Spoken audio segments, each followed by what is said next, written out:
Buenas tardes a todos, bienvenidos a La Psicología en tu Vida, conversando por una mente sana. Bienvenidos al episodio número 4 titulado El miedo que solo yo comprendo, donde tocaremos el tema de las fobias. Mi invitada del día de hoy, Melanie Oliva. Bienvenida, Melanie. Gracias, buenas tardes. Muchas gracias por estar aquí y me gustaría comenzar con el primer segmento preguntándote algo un poco más individual y preguntarte pues de manera general qué son las fobias. Bueno, pues las fobias son un tipo de trastorno de ansiedad. Es un temor fuerte o irracional a algo o que no representa peligro real o que representa poco peligro real. Entonces, normalmente comienzan en la niñez y en la adolescencia y continúan pues en la edad adulta, ¿verdad?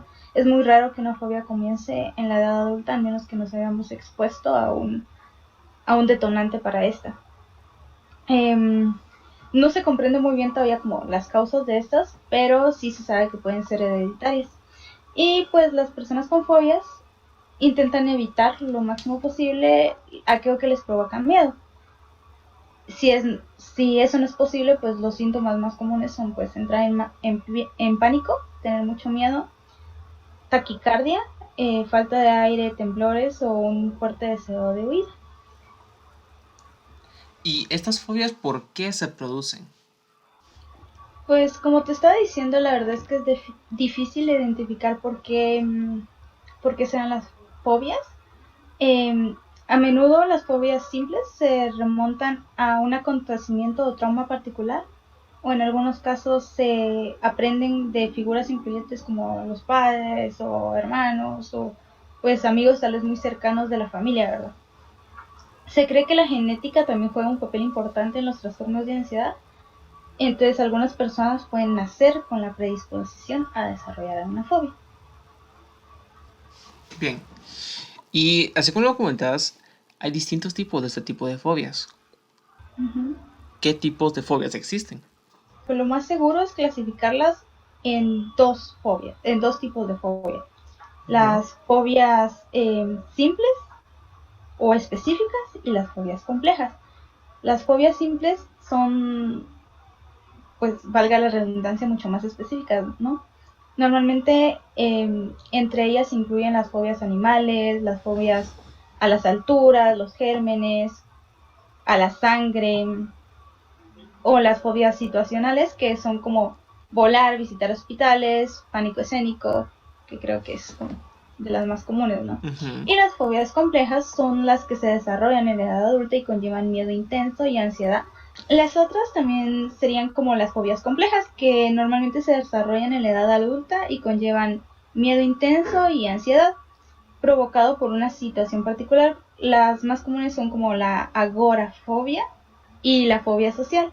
Estas tienden a ser más debilitantes que las fobias simples y afectan seriamente la vida de las personas que las sufren, ¿no? Bien, y todas estas fobias, pues como tú estás explicando, tienen distintos síntomas, distintas formas de verse, pero ¿cómo se vive una de estas fobias?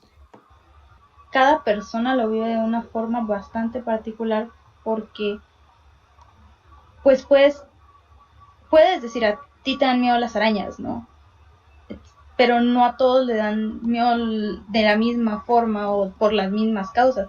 Algo muy diferente es que te den miedo por la cantidad de patas que tiene, o por la cantidad de ojos, o porque son peludas, etcétera. Entonces, como que se desarrollan de forma diferente. Los síntomas normalmente sí son parecidos, que es como el miedo, el pánico, la taquicardia, sudoración, náusea, mareos. Incluso hay personas que pueden llegar a desmayarse, ¿verdad? Falta de respiración, temblores, dolor abdominal, pero como que cada disparador es diferente, entonces se vive diferente para cada persona. ¿Alguna vez has experimentado tú alguna fobia? Pues sí, cuando era pequeña fue como la única vez que tuve un ataque como tal por fobia, no un ataque de ansiedad de estos fuertes. Yo padezco un poco de tripofobia. No es tan severa como en otras personas, la verdad lo reconozco, es como hay personas a las que les afecta mucho más y supongo que hay personas a las que les afecta menos, igual no. Pero lo recuerdo mucho porque yo estaba cocinando una crema de hongos, o sea, así como en la cocina, ¿no?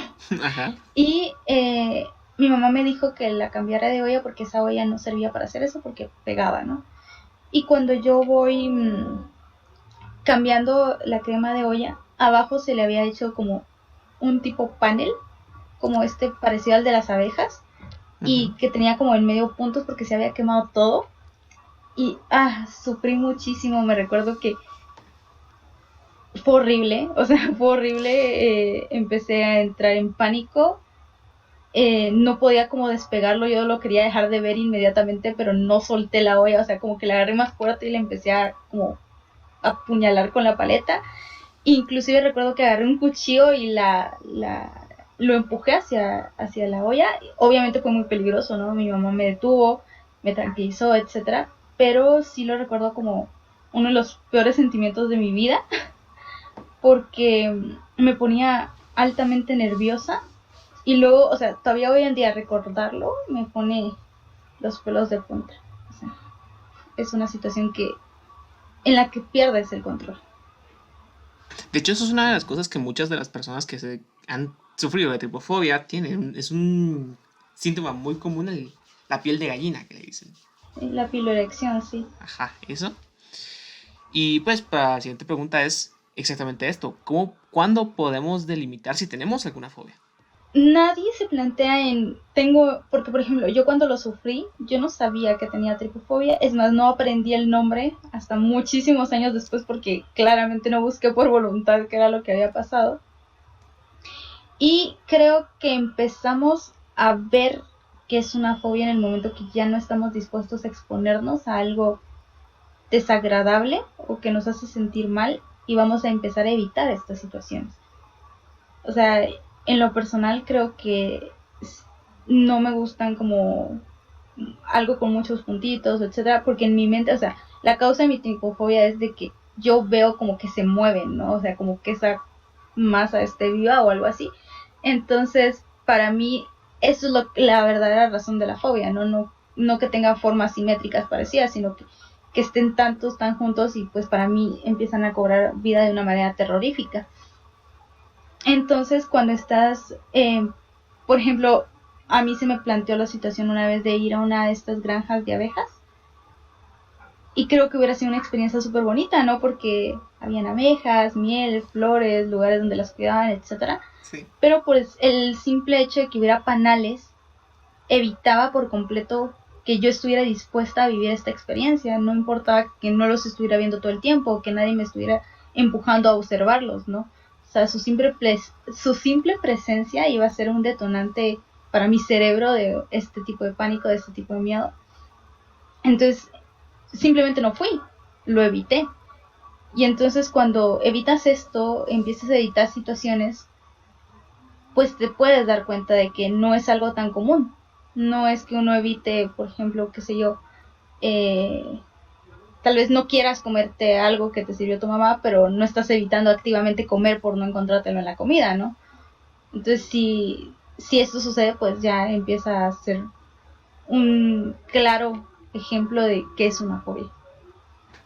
Bien, y justamente como lo estabas narrando, ¿verdad? Fue algo que limitó una experiencia que tú querías tener, posiblemente hubiera sido algo muy bonito. Y es lo que lleva a la siguiente pregunta, que es que si puede una fobia dominar nuestra vida cotidiana. Yo creo que si nunca la tratas, sí, y también depende de su grado de importancia, ¿no? Porque, como mencionaba antes, o sea, hay como fobias simples y fobias un poco más complejas. Entonces, eh, el miedo a volar, por ejemplo, que es uno de los más comunes para las personas, ¿no? O sea, es algo hasta cierto punto antinatural para los seres humanos porque no estamos hechos para volar. Es normal que te cause miedo estar a tal altitud y que el avión pueda caerse, etcétera. Es un miedo incluso racional. El problema es, digamos, hay personas que aún con este miedo a volar vuelan, o sea, toman viajes, etcétera. Tal vez no sea lo más placentero para ellos, pero lo hacen. Y así, o sea, como con diferentes medidas llegan a realizar estas acciones a pesar de que no son placenteras para ellos. Pero, o sea, una persona que nunca va a volar porque de verdad es completamente impensable para esta persona, pues sí creo que debería de ser algo que se lleve directamente pues a un apoyo psicológico, ¿no? Porque a pesar de que tal vez no necesita volar todos los días, en algún momento sí está controlando parte tal vez de su disponibilidad, si tiene, qué sé yo, tal vez un viaje familiar o una beca, etcétera, que puede ser muy representativo en su vida y por lo que quiera realizar esta acción a pesar del miedo que le cause. Entonces sí, pero creo que depende mucho del tipo de fobia y el grado en el que la tengas, ¿no? Porque la, la agorafobia, precisamente, esta que es el miedo a los espacios con muchas personas, ¿no? A los lugares muy públicos. Sí es una de las fobias más complejas en las que yo vería que claramente va a influir en tu vida, ¿no? Si tú no vas a ir a un restaurante porque hay demasiadas personas o, por ejemplo, el parque central donde normalmente hay mucha gente, etcétera, ¿no? Va a interrumpir con tu ciclo de vida habitual y si es algo que requiere y necesita apoyo psicológico para no empezar a dominar tu vida, porque poco falta para que empieces a dejar de salir porque en la calle también hay una o más personas, ¿no? Bien, ya entrando a la recta final de este primer segmento, ¿cómo podemos identificar a una persona que sufre de alguna fobia? Bueno, creo que media vez la persona no se haya enterado de que tiene esta fobia, es incluso difícil para ella misma decir que tiene una fobia. Entonces creo que es bastante complejo si esta persona no te lo dice o si lo descubren prácticamente juntos, ¿verdad? Pero eh, cuando una persona tiene este tipo de reacción tan ansiosa, tan desafortunada en algún acto, en algún lugar o con alguna cosa, creo que es bastante obvio que tienes que alejarla de lo que la está afectando. Entonces creo que lo más saludable es precisamente tomar a la persona y tratar de tranquilizarla, ¿verdad? Por lo mismo, porque creo que es bastante obvio cuando alguien tiene una fobia. Empieza a sudorar, muchas personas incluso gritan, la taquicardia, claramente la persona se va a sentir mal y tú lo ves.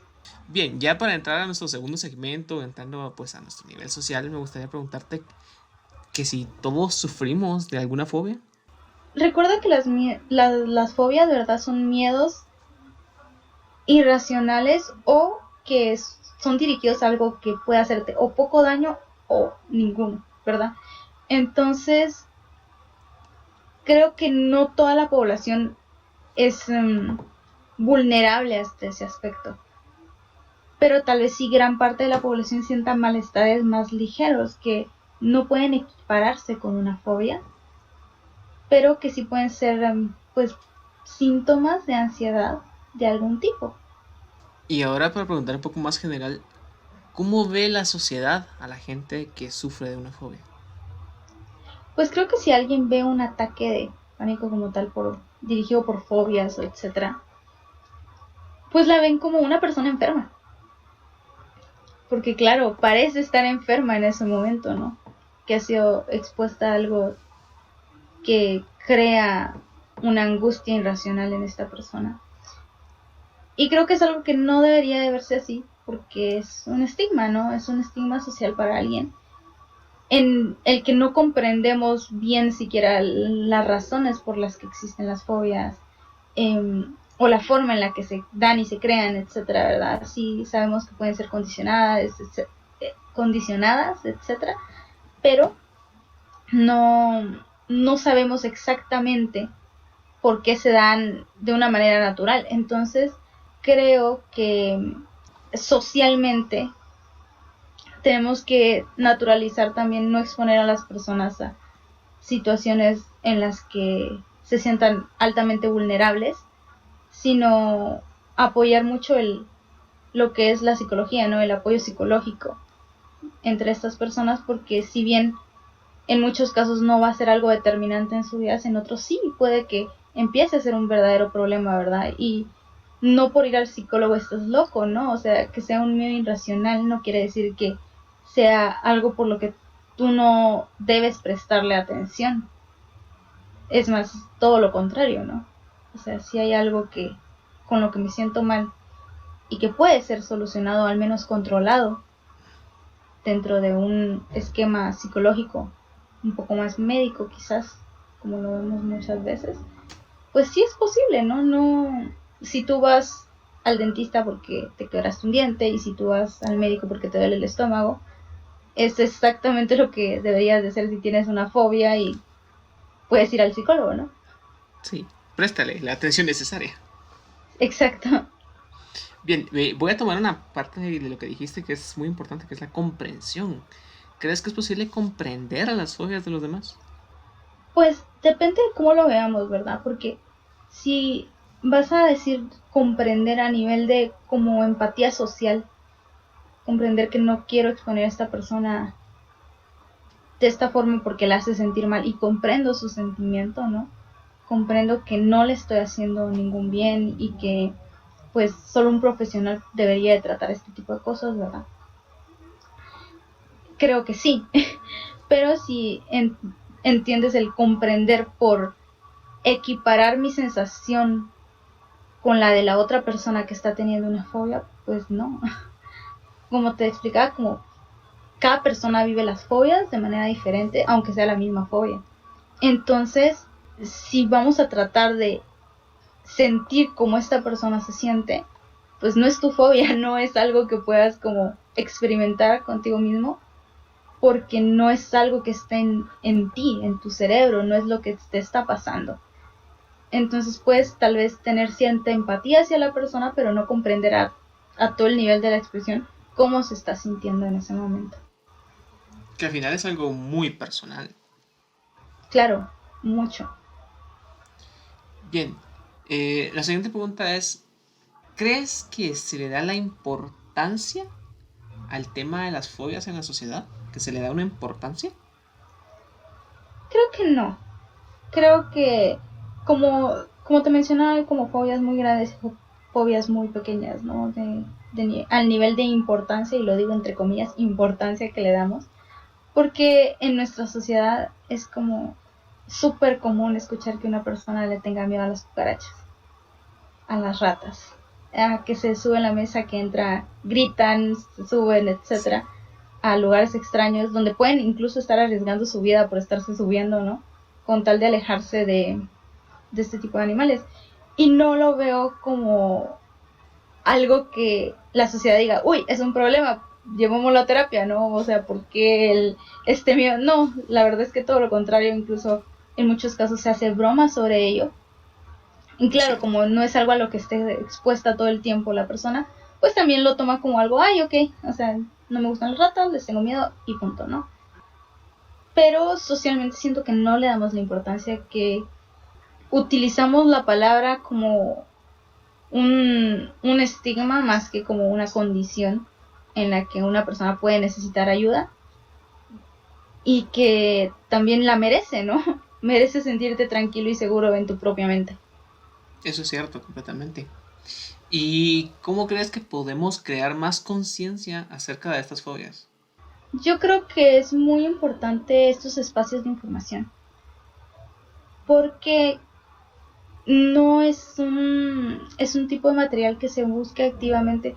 Es como te mencionaba yo antes, o sea, yo no supe que mi tipo de fobia se llama tripofobia hasta que lo vi en algún momento y dije, ay, qué horrible, no me quiero exponer a esto.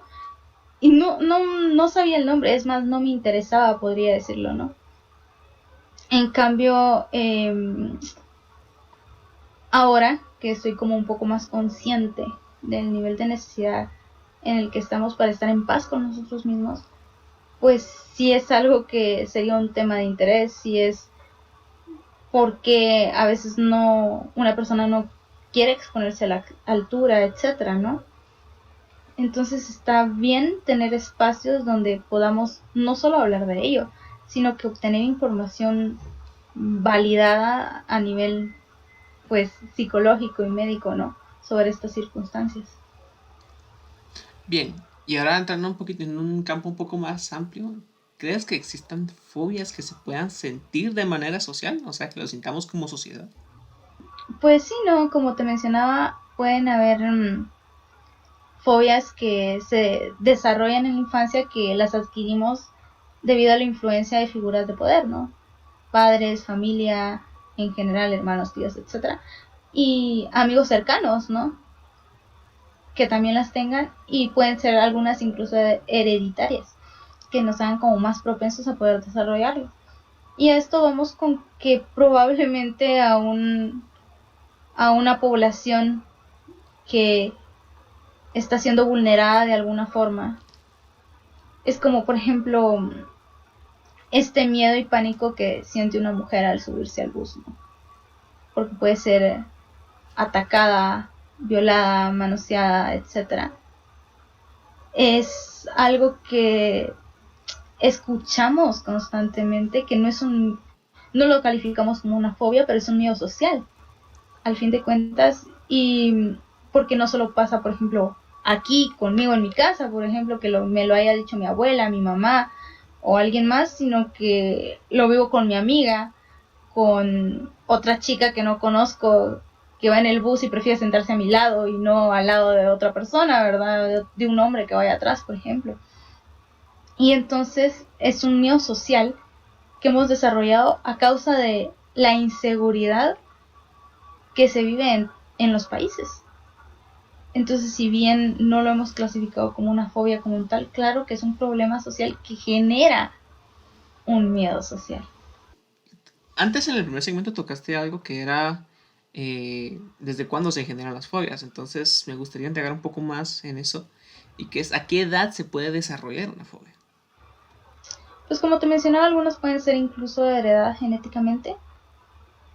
No lo comprendemos muy bien todavía, insisto en eso, pero pues hay personas que ya vienen predispuestas a que algo les genere fobia.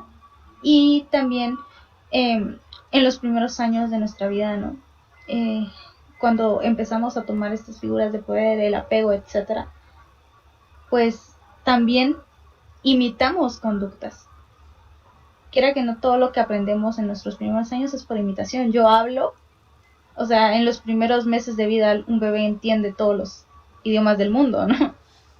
Y luego después pierde esta habilidad para focalizarse simple y sencillamente en el idioma materno de su figura más cercana, la persona que más le habla.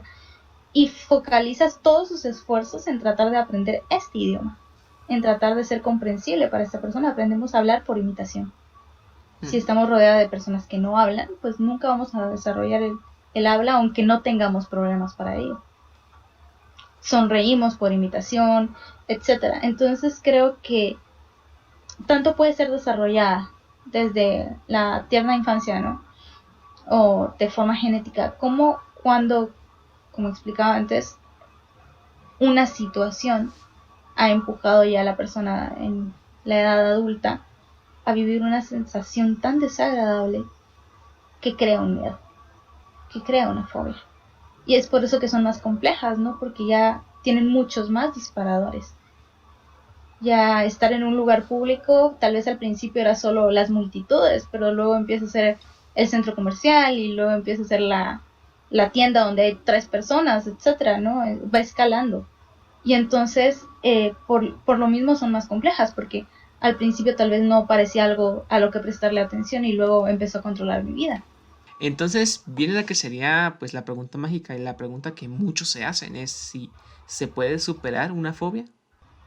Ya hablando como en teorías psicológicas, ¿no? Desde varios puntos de varias teorías, el punto es que sí, dependiendo varios, incluso la sobreexposición, etcétera, ¿no? Que elimina este tipo de conductas displacenteras en nosotros, etcétera. Y otros métodos, o sea, hay como muchos métodos en los que deciden trabajarse las fobias. Y sí, hay personas que los han superado, hay personas que no los han superado. Siempre es dependiendo del nivel en el que te afecte la fobia, en el tipo de fobia, en qué tan comúnmente la ves en tu vida también, ¿no? Si, por eso la terapia de sobreexposición funciona, ¿no? Porque si estás tan constantemente en una situación que te pone tan tenso, tu cuerpo decide empezar a dejar de ponerte así para no atentar contra tu vida.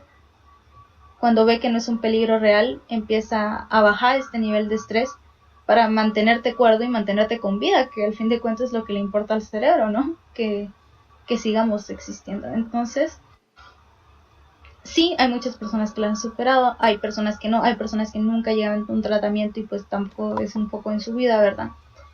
Pero, como se llama, depende mucho de el enfoque que te funcione a ti. Lo que funciona para cada persona, porque como cada fobia es diferente y cada persona lo siente de manera diferente, pues sí va a ser como muy dependiendo de tu situación. Pues solo queda probar, ¿no? O sea, probar un tratamiento que sea ideal para ti. Bien, y ya para finalizar nuestra entrevista, ¿cómo podemos ayudar a alguien que sufre de alguna fobia? La pregunta va más dirigida a alguien que está sufriendo un ataque, ¿no? Por fobia en algún momento, porque como ayuda en general, y no me gusta decirlo como ayuda, sino como un apoyo, como una orientación, pues solo la puede recibir de un profesional, ¿no? De un psicólogo capacitado para este tipo de cosas. Pero como personas, como seres humanos que quieren apoyar socialmente a otros, ¿no? Creo que lo más importante, a muchas personas pues les funciona cubrir a la persona, obviamente no si el miedo es a la oscuridad, por ejemplo, ¿no? Pero cubrir a la persona, tratar de que respire, estar calmados, porque nosotros no estamos sufriendo el ataque, entonces no necesitamos que nuestros nervios nos controlen, etcétera. Y tratar de estar presente hasta que el momento pase y la persona se tranquilice, ¿no? Apoyarla de esta forma, no alejándolos, no juzgándolos por esto, sino que tratando de ser un apoyo humano, que al fin de cuentas es como una cuestión de empatía, ¿verdad? Bien, Melanie, muchas gracias por haber estado aquí. Tuvimos una conversación muy interesante donde vimos la producción de las fobias, qué tipos de fobias existen, incluso cómo se vive y también cómo podríamos comprender o cómo la ve la sociedad. Me parece que ha sido una conversación muy agradable. Te agradezco mucho por haber venido. Gracias a ti por la invitación. Gracias a ti nuevamente por haber estado aquí y a todos los que nos escuchan. Les deseo una feliz tarde y nos vemos en el próximo episodio.